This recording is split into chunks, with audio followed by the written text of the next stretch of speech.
السلام علیکم، میں محمد سفیر آج آپ کی خدمت میں ایک پازیٹیو میسج کے ساتھ آپ کی خدمت حاضر خدمت ہوں میں۔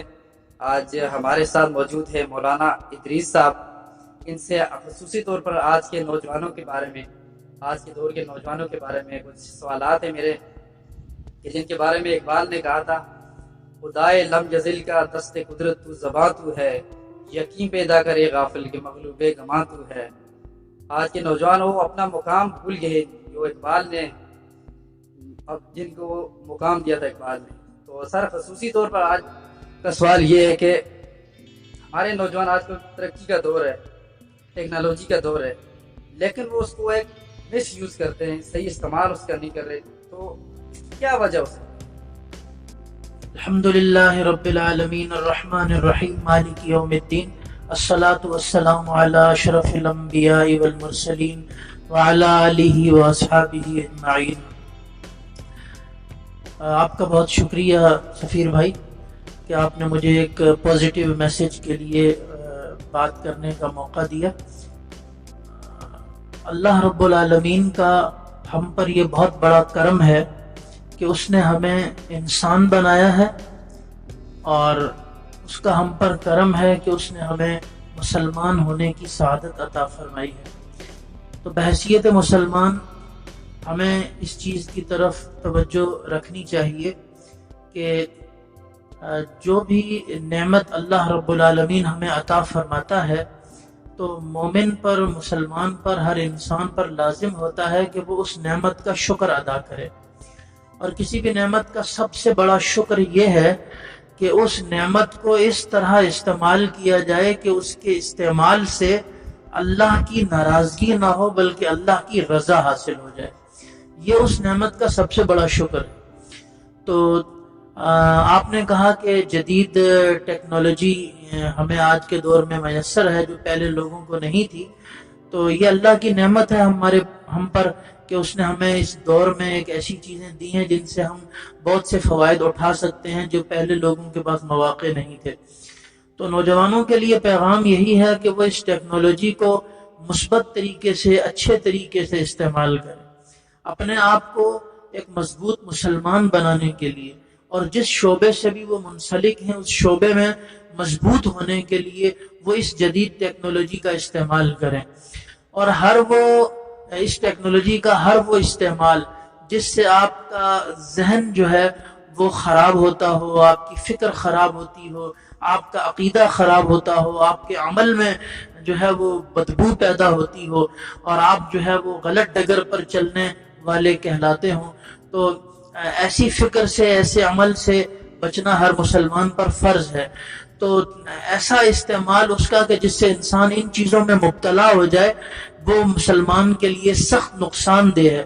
تو نوجوانوں کے لیے یہی میسج ہے کہ وہ اس ٹیکنالوجی کو ضرور استعمال کریں، اور اس کا اچھا اور مثبت استعمال کریں، اور اس سے وہ فائدہ اٹھائیں جس سے ان کی دنیا بھی کامیاب ہو جائے اور آخرت بھی کامیاب ہو جائے۔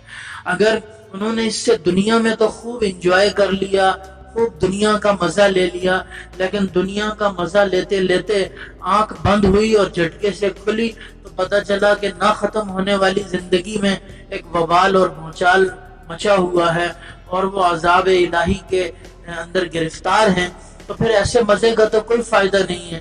لہذا انسان کو، مسلمان کو ایک ایسی زندگی کا انتخاب کرنا چاہیے کہ وہ اس دنیا کو بھی اچھے سے گزار دے، لیکن اس کے ساتھ ساتھ مرنے کے بعد بھی اس کے لیے ایک ایسی زندگی تیار ہو کہ جس میں اللہ رب العالمین کی اس کو رضا حاصل ہو۔ تو نوجوانوں کو چاہیے کہ اس کا اچھا استعمال کریں، اس کا مثبت استعمال کریں، اور اس کا ایک ایسا استعمال کریں کہ جس سے وہ ایک بحیثیت مسلمان اور انسان معاشرے کے لیے ایک مثبت کردار پیش کر سکیں، معاشرے کو ایک مثبت سوچ دے سکیں، اور معاشرے کے اندر اچھائی اور نیکی کو پیدا کر سکیں اور اس کو پھیلا سکیں اور برائی سے محفوظ رہ سکیں۔ ماشاءاللہ ماشاءاللہ، یقیناً ان کا پیغام بہت اہمیت کا حامل ہے۔ اور دوسرا ایک سوال یہ میرا سر کہ جیسے ایک عام آدمی ہے جس کے پاس دنیاوی علم ہے، دنیاوی طور پر وہ یعنی مستحکم ہے، دنیاوی علم ہے جس کے پاس، وہ یہ سمجھتا ہے کہ جیسے کوئی دیندار آدمی ہے، اس سے کافی اس کی دوری ہے، تو اس دوری کی کیا وجہ ہو سکتی ہے کہ وہ ایک دیندار بندے کے پاس نہیں آتا، وہ سوچتے ہیں کہ یہ مجھے دنیا دار سمجھتے ہیں، کیا اس بات کی حقیقت ہے کوئی، یا پھر اس کو کیسے ان دو قریب لایا جا سکتا ہے؟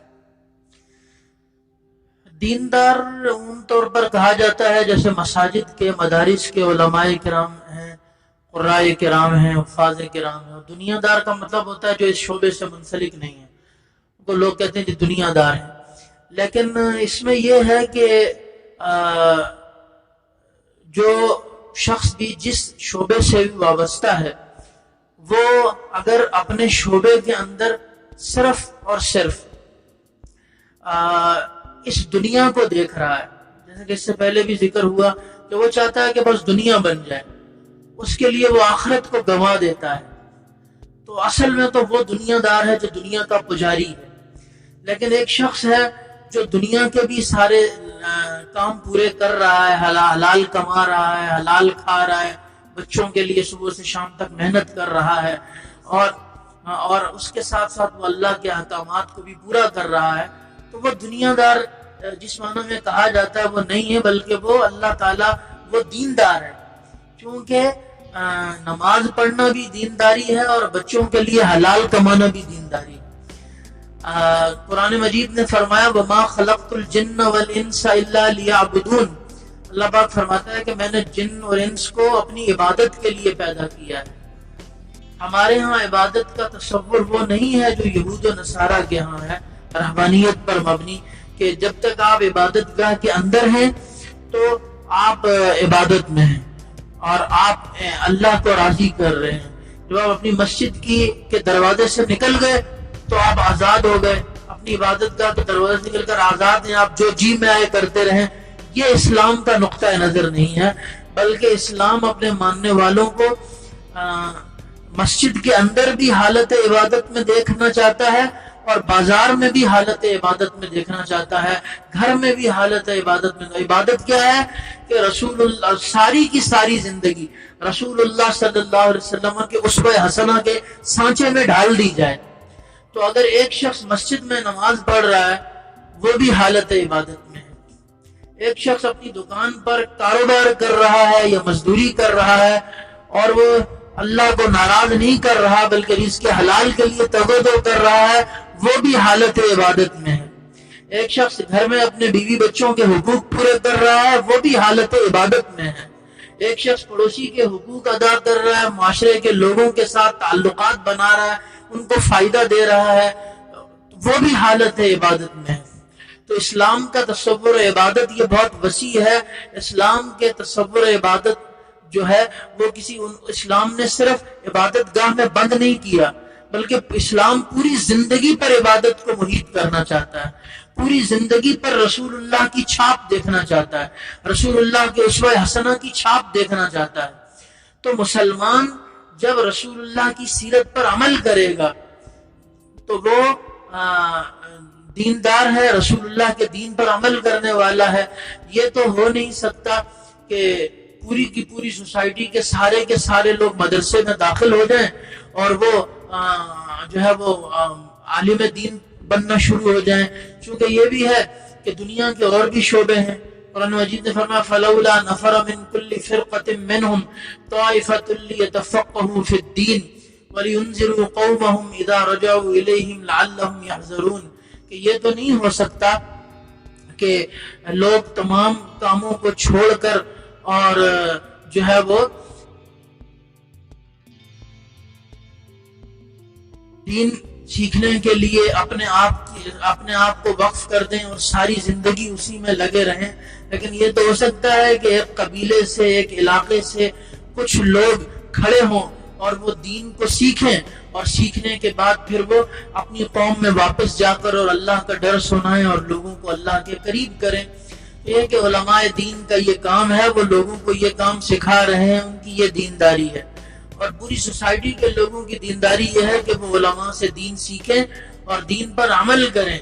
تو وہ جس شعبے سے بھی منسلک ہیں اگر اس میں وہ اللہ کو راضی کر رہے ہیں تو وہ دیندار ہیں. ماشاءاللہ یقیناً ان کی نصیحت، ان کا میسج سنہری حروف سے لکھنے کے قابل ہے. آخر میں یہ میں کہنا چاہوں گا، آپ نے ویسے تو بہت ساری ماشاءاللہ بہت اچھی نصیحت کی ہے، آخر میں کوئی ایک میسج آج کے جو نوجوان ہیں، ہمارے ینگ ہیں، یوتھ ہے، ان کو ہی دینا چاہیں آپ؟ نوجوانوں کے لیے، دوستوں کے لیے یہ میسج ہے کہ اپنی جوانیوں کو اللہ کی رضا کے لیے لگا دیں.